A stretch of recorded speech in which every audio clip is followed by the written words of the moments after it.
Dans une interview accordée à Libération, l'insoumise Clémentine Autain est revenue sur la mort de sa mère Dominique Laffin à 33 ans.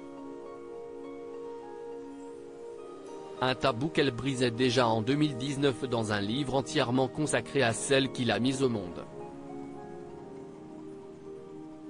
Clémentine Autain, marquée plus jeune par la mort de sa mère Dominique Laffin à 33 ans d'une embolie, elle était actrice de profession, note de la rédaction, a récemment été interviewée par nos confrères de Libération pour un entretien exceptionnel.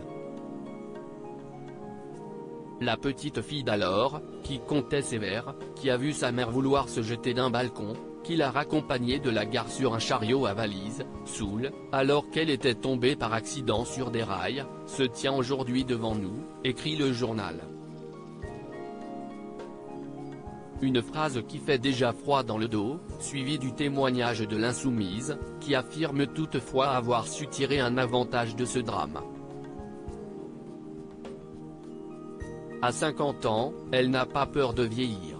Je ne suis pas très obsédée par le temps, par l'angoisse de la vieillesse. Comme ma mère est morte à 33 ans, j'ai l'impression depuis que ce n'est que durable. Je n'ai pas l'image de ma mère vieille, donc pas l'angoisse de lui ressembler, a-t-elle expliqué à Libération. Ce n'est pas la première fois que Clémentine Autain parle de cette histoire familiale difficile.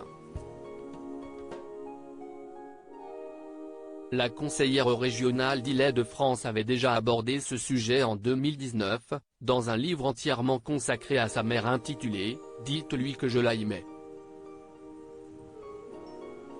Ce qui est d'ailleurs une référence au célèbre film de Claude Millet du même nom, dans lequel la comédienne tenait un rôle aux côtés de grands noms du cinéma français comme Gérard Depardieu et Christian Clavier.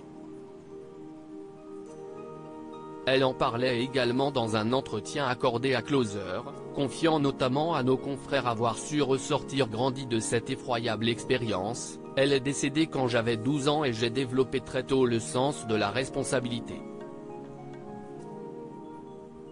Je me suis construite à l'opposé de mon modèle maternel, en essayant d'être une maman sécurisante pour mes enfants.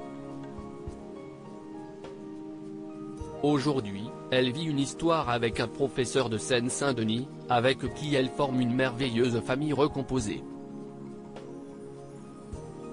Car elle est mère de 2 enfants, nés de sa précédente histoire avec Michael Garnier-Lavalais, ancien conseiller de la ministre des Sports Valérie Fourneron.